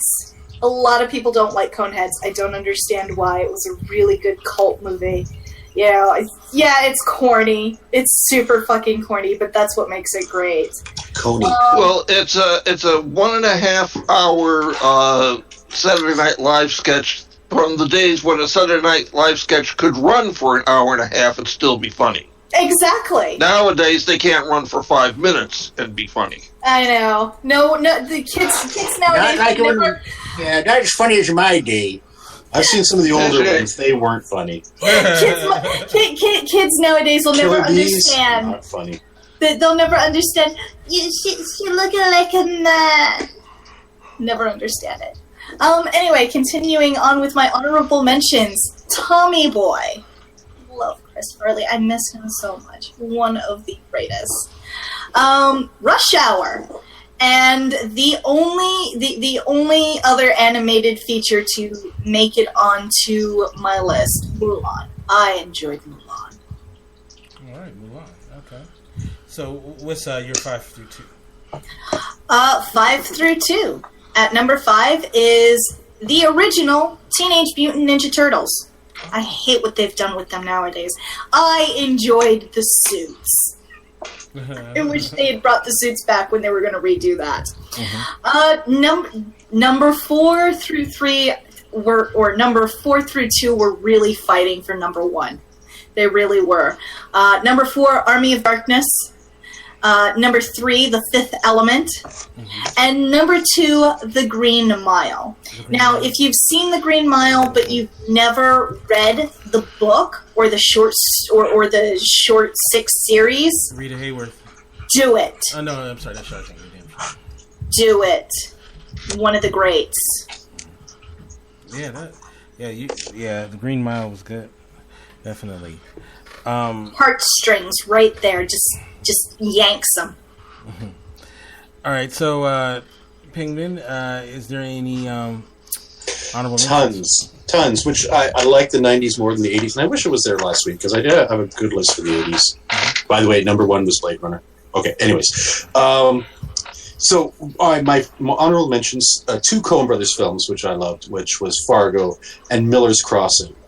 If you have not seen Miller's Crossing, it is probably the most beautifully shot of the Coen Brothers films. It has the most amazing transition scenes. It has some really great character moments. The era it's set in is just amazing. They've captured the 1920s in a really nice way. If you haven't seen it, I highly recommend. If you love the Coen Brothers films, Miller's Crossing. And it's one of those convoluted stories that actually, like one of the films I'm going to be talking about, has this very convoluted story that all comes together at the end, and you go, oh my gosh, it's such a minor thing that creates such a huge thing. So it's a great movie. Army of Darkness, Office Space, Fight Club, Misery, Sixth Sense, The Usual Suspects, Silence of the Lambs, let's see, Beauty and the Beast, and like The Green Mile, probably before The Green Mile, and probably better than The Green Mile, Shawshank Redemption, which almost made my list. It was very close to get on that list. So there you go. Yeah, so my number 5 is... Some days Andy fought him off, and other days not so much. So my number 5 is a Coen Brothers film. Probably one of the only comedies that you can watch over and over again, and it gets funnier with each watching. That would be The Big Lebowski. Big Lebowski, I knew it. There you go. I mean, that movie is a league great game. The movie's about absolutely nothing. There's no character arcs. Nobody grows. Nobody becomes a better person in the end. It is a convoluted story that makes no sense, and it's all based on complete misunderstandings. And it has some of the best dialogues, the best characters. Some of my favorite lines come from that movie that my wife uses on me all the time. Says, "No, you're not wrong, King. You're just an asshole." One of my favorite lines from that. You know what's funny, real quick about that film is that when it first came out, people didn't love it right away. No. Like the critics hated it. You first see it and you're like, this is okay. Then you watch it again and it's like, this is really funny. And then you keep watching it and it gets funnier with each watching. It's like one of those things that it just kind of like, it reveals itself each time you watch it. You catch a new little thing. Like his dream sequence, you go, oh my gosh, look at all the little bits and pieces in his dream that have been from the movie itself. The giant scissors and all this other little odds and ends. The bowling ball Viking outfit she's wearing, everything, just bizarre stuff, and little things, throwaway things, and of course my favorite performance, Jesus, which did Jesus? Nobody fucks with Jesus. Small cameo, you don't forget that character, and he didn't do much. Right, 8-year-olds, dude. I mean, that movie. It kills me. There's so many lines I love from it. One of my favorite lines from that whole movie is like, he says, "Say what you want to say about the tenets of National Socialism. At least it's an ethos." When he's talking about nihilists being scarier. So basically, at least Nazis had a belief system. These guys believe in nothing. They're scary. Anyways, enough of that. So that's the number 4 is Jurassic Park. I was sick of Spielberg until this movie came out. In fact, even at the time, I didn't appreciate it as much as I did later. It had the same kind of the sappy syrupiness that, come on, Spielberg, give me something with a little more meat. Jaws was a little more, visceral, not just the blood and guts, but there was something about Jaws that was visceral, that was more, little kids could die. In this movie, no, little kids can be electrocuted and not die. But what it did for special effects, the blending of CGI and robotics, and you watch those scenes, and they still hold up even today. When you see those dinosaurs, it's like, I'm looking at dinosaurs. You don't think you're watching some CGI creature or anything. If you look at the later movies, they're less realistic and part of the thing than that first one, which had lesser technology at the time. All right, number 3 is Schindler's List.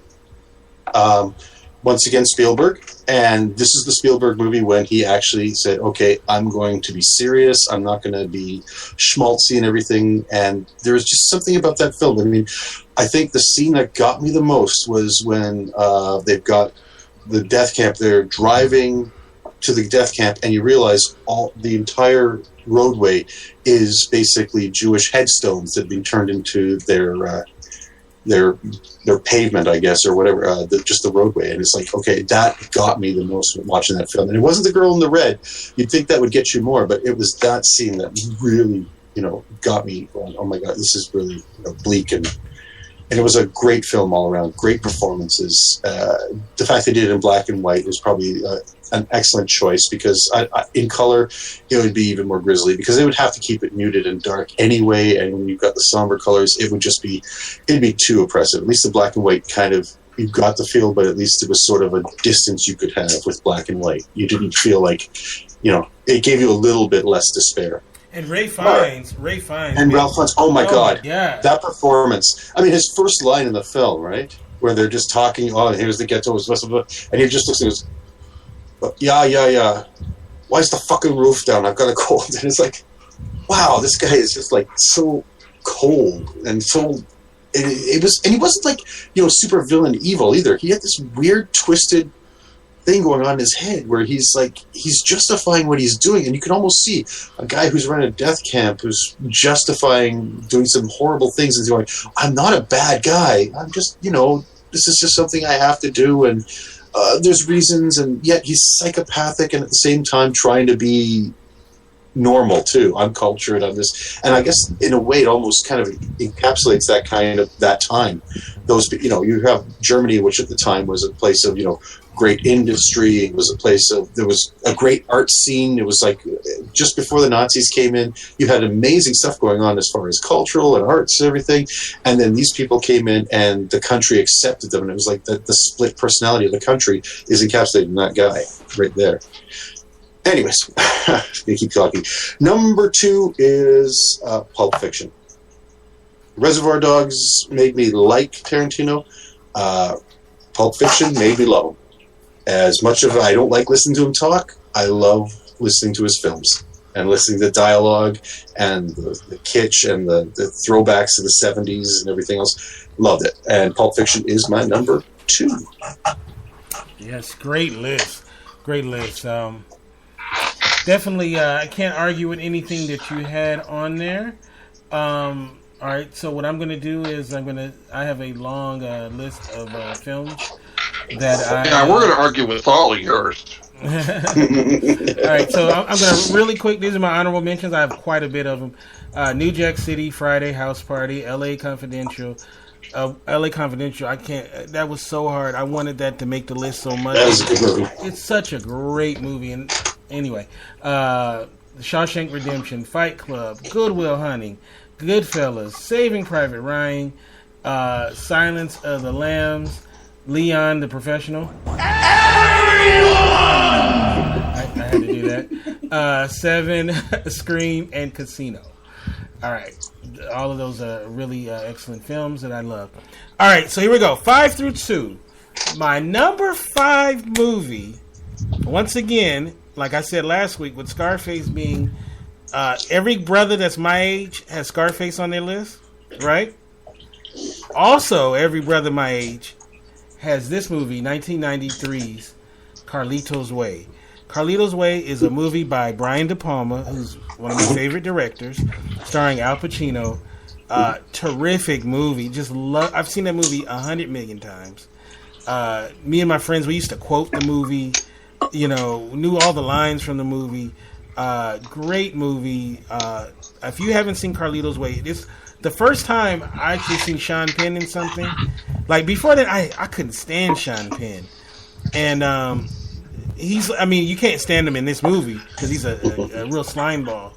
But he's so good in this movie, and I was like, man, this guy can act. Like, it's funny to think that now, right? But at that time, I don't know if people really thought of him as like this really super duper great actor. And I think Carlito's Way might have been the first movie where people started to say, oh wow, this guy actually has some skills. So Carlito's Way, anybody who knows me personally knows that I've owned it on every single platform. So I definitely have that one. Number 4 is 1995. This is another one that's on a lot of brothers' lists. 1995's movie Heat, directed by Michael Mann, Al Pacino once again. Al Pacino and Robert De Niro. And I had the pleasure, and I didn't even know this. A good shout out to one of my mentors. His name is George Evans. He used to be the head graphic designer at Warner Brothers. And so what happened was, I'm the kid, right?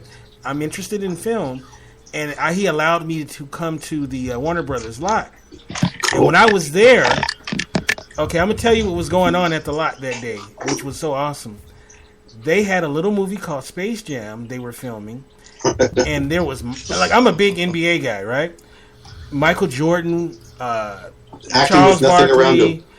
Charles Barkley, all of these people, they were playing this pickup game on the lot. And that's cool. Oh my God. And then we were able to sit in and watch these, I'm talking about these legends play a pickup game. It was amazing. Also, too, they had just wrapped up, I think it was Batman Forever. And so I got to go I got to go to Gotham City, and I saw the Batmobile, and I was on the sets and everything, right? So how much retina damage did you get from all that neon? Man, I was so excited. I wasn't even supposed to be there. This guy was like taking me places I wasn't supposed to be.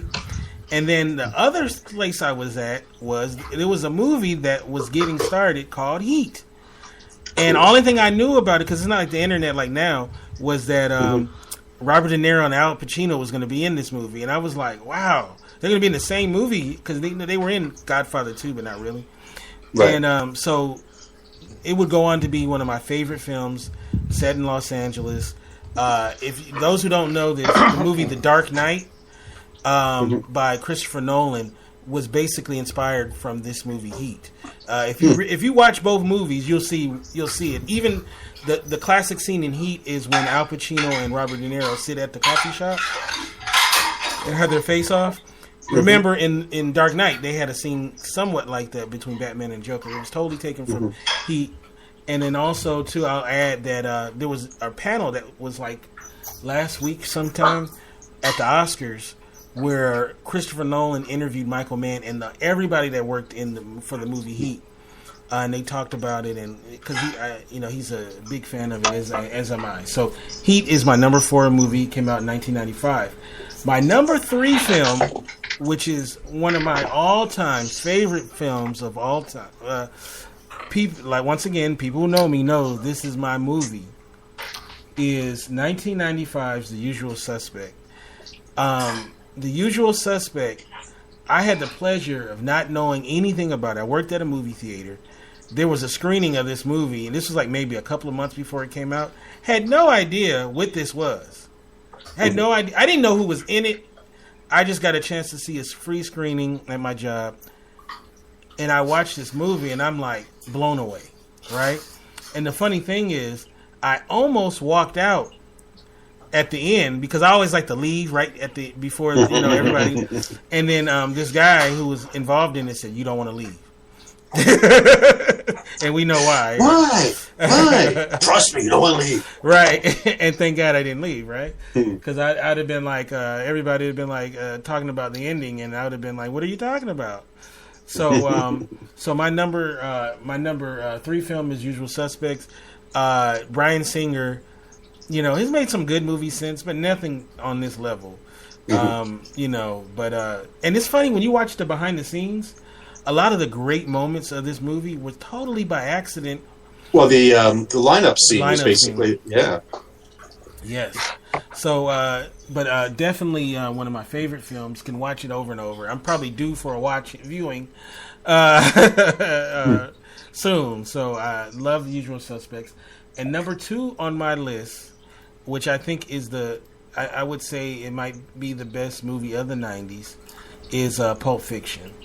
Pulp Fiction, I have a love-hate relationship with Quentin Tarantino. Mm-hmm. And, Reservoir Dogs, fantastic film. Kill Bill, all of these movies were really great. But, Pulp Fiction, the same year, like Forrest Gump, which I've seen it doesn't seem like no one's put it on his list. But at the time, Forrest Gump and Pulp Fiction was battling for Best Picture, right? Yeah. And I remember when I've seen both, and they're both really great movies. But I remember saying at the time, I said this back then. I said, Forrest Gump is a great movie, right? But Pulp Fiction is a movie you will definitely remember.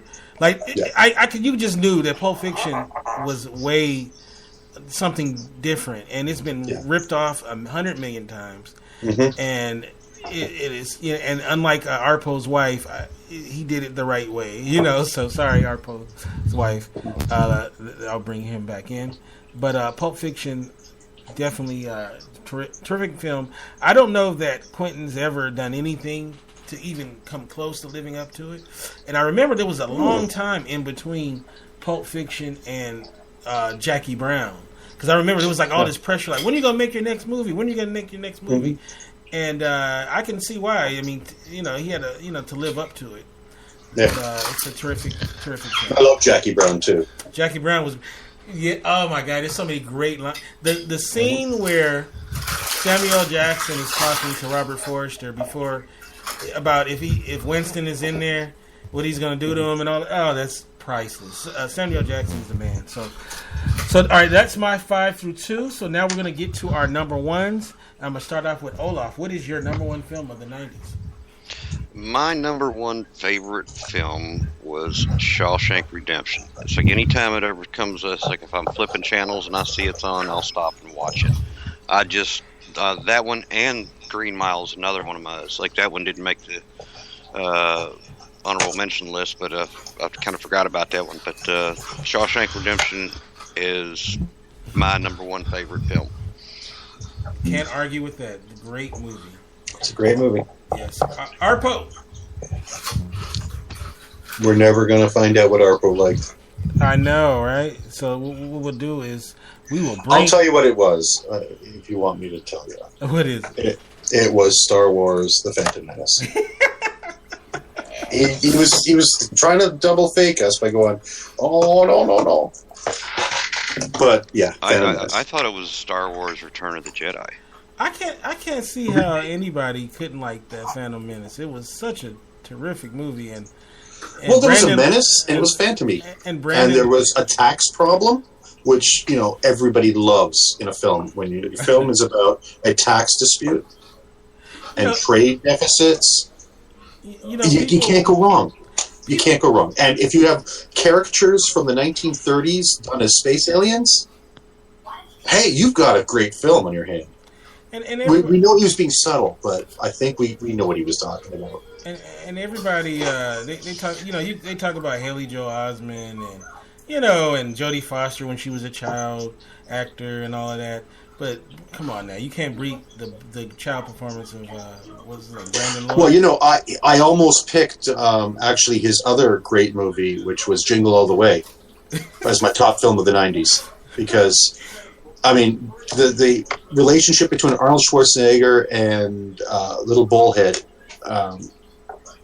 it was like everybody's family. All right, I wanted a Turbo Man. All right, we're gonna try Arpo one more time, and last chance, Arpo. All right, so we're gonna pick. Kitty, I bet he's picking Shawshank too. Kitty, what is your wait?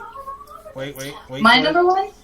Yeah, do it while we're waiting for Arpo to come on. Oh, there he is. All right. There he is. Come on, Arpo, get him in there. What's your number one? Okay, number one movie for the reasons that everybody else has been saying that they loved it, Fargo from 1996. I don't care what AFI says, Fargo has the greatest line in all of film history. Is that your friend in the wood chipper? Just so casual, you know? Worst movie of 1996? Disney's The Hunchback of Notre Dame. Oh, wow. Oh, Man, let's make it funny. Let's give it a happy ending. You know, going back to Fargo, one of my favorite things about that is Steve Buscemi said that when they went to him with the script and they told him that he was reading the script and they said, we want you to play this character. He said he noticed that everybody would describe his character as this weird-looking guy. So Steve Buscemi goes to funny-looking guy. Yeah, Steve Buscemi said he went to the Coen brothers. So, how are you going to make me look weird? Are you going to do some kind of prosthetic nose or anything? And he said they looked at him and said, "No, we're not going to do anything." Funny looking how? Oh, you know, just generally funny looking. Oh, and out of those 10 worst movies for each year, the worst movie of the decade, Psycho. You just don't do that. You just don't. But they did. All right, so Kitty, what's your number one movie?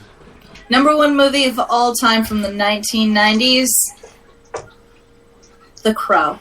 And I'm really upset with the remake that they're doing. I am so upset with it because there is no way that this remake is ever going to be better. And the cast that they have, no. Just. But maybe their cast might live through all the way to the end, so they don't have to patch together stuff. No. Just saying. No. Too soon. No. Just saying is all, you know. Too soon. You know what?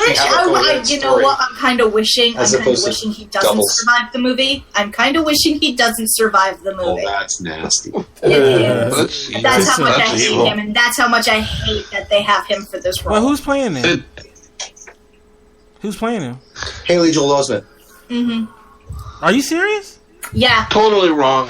No. Totally. I was just talking about him. That's so funny. Wrong. Hilarious.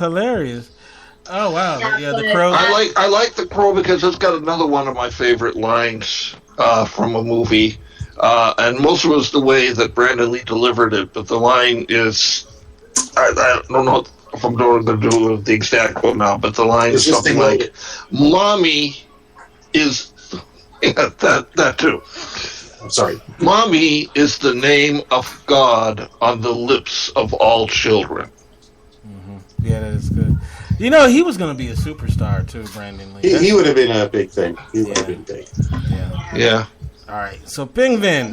Oh, my goodness. There's no contest. The number one film from 1990s, Scorsese's Goodfellas. If you want to talk about how much influence it had, you think about it, there would not have been a Sopranos or anything like that. There would not be any of the stuff that's on HBO with the crime stuff would not exist if it weren't for Goodfellas. Goodfellas, basically, you had Godfather as the sort of princes and kings of the mafia. You had that kind of thing.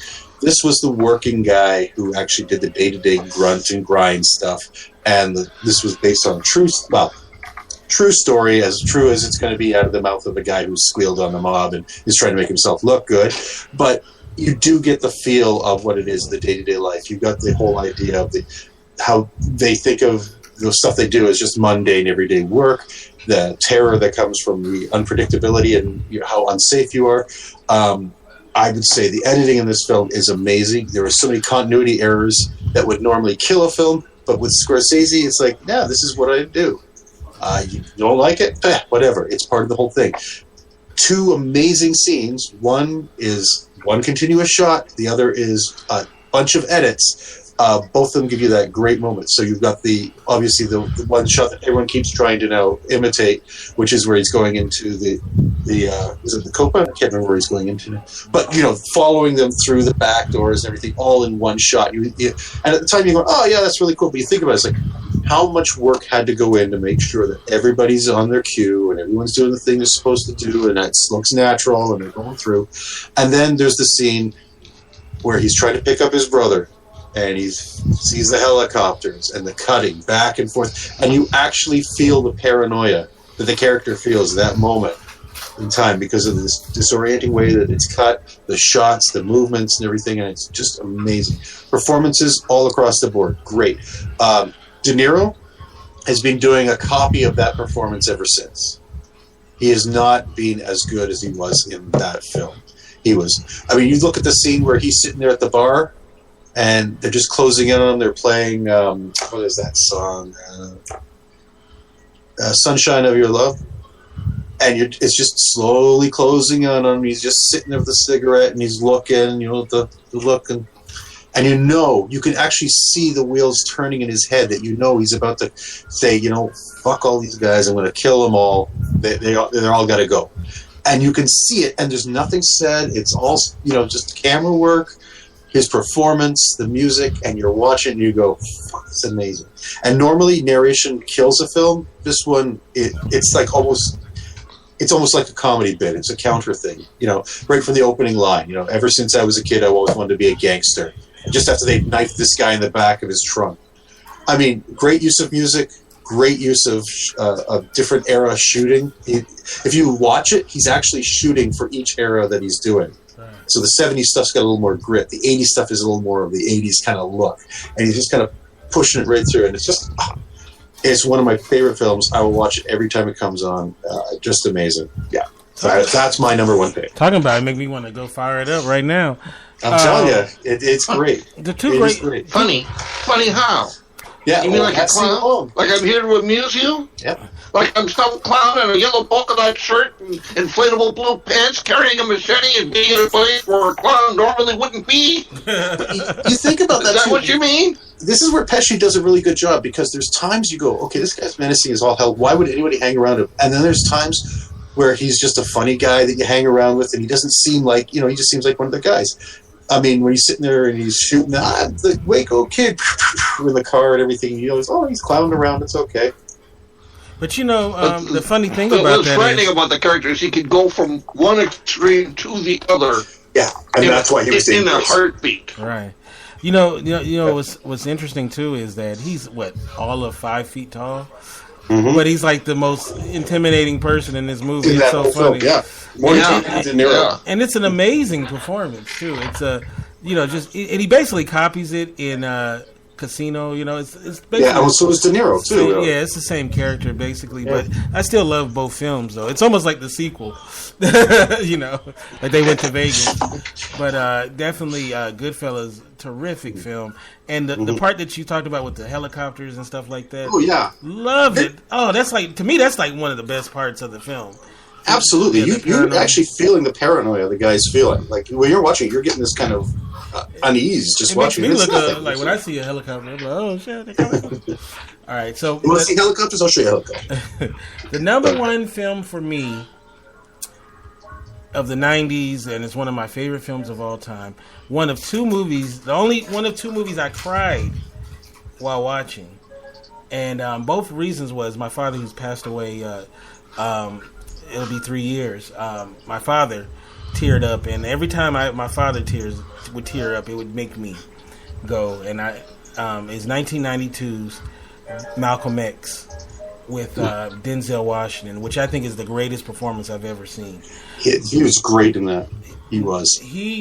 Denzel Washington's performance in this film is mesmerizing. You can't take him off the screen, and it's not a one-note performance because Malcolm X starts off one totally different person in the first half of the film, and then becomes Malcolm X basically.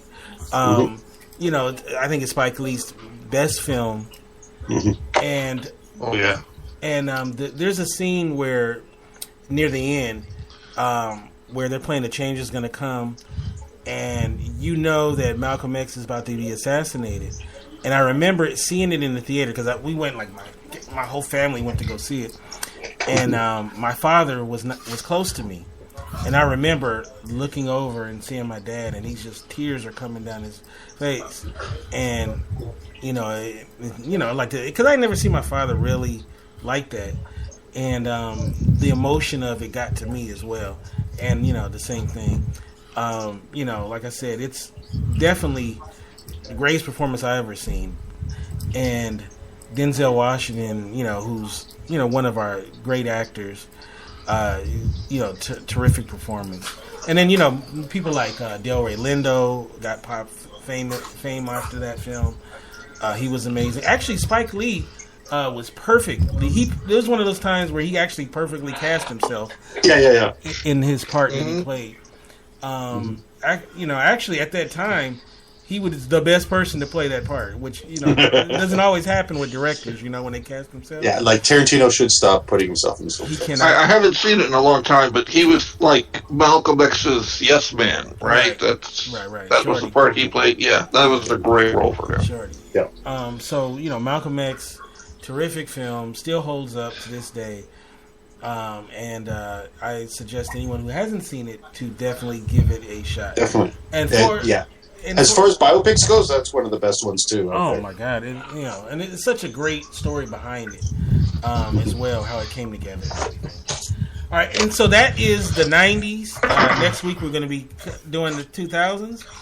And I like to, before we go, I find it interesting though that no one had Forrest Gump on their list, which I find it very. That film has aged badly. Yeah. It's good as a punchline. That's about it. Yeah, Forrest Gump. I said it then. When they were saying Pulp Fiction and Forrest Gump, I said Pulp Fiction will be the film that people will still be talking about, and I sure am right. I like Forrest Gump. It was a cool movie. I haven't seen it in probably 15 years, but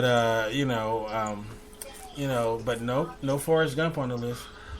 You know what I forgot too? I forgot to mention two of my favorite ones, which was Boys in the Hood and Glory. Boys in the Hood, yes, great film. That was probably the only really good performance from Cuba Gooding Jr. You thought there was so much promise, and then, and not necessarily his fault. It could be just the way things went with him, but nothing's after that. Well, he did Jerry Maguire. That was a nothing role, right? He's supporting what's his face there, Tom Cruise. All right, so I want to just mention a couple of things. We all had, for the most part, Shawshank Redemption on the list. Shawshank Redemption, definitely a film. If you needed any other deterrent to not go to prison, seeing Andy Dufresne getting done in by his fellow prisoners definitely inspired me never to want to go to prison. Silence of the Lambs, which I know it made a couple people's lists. It came so close to making my list. Silence of the Lambs is so good. And there's one part in Silence of the Lambs that's been ripped off a million times. You see this, they do it so much.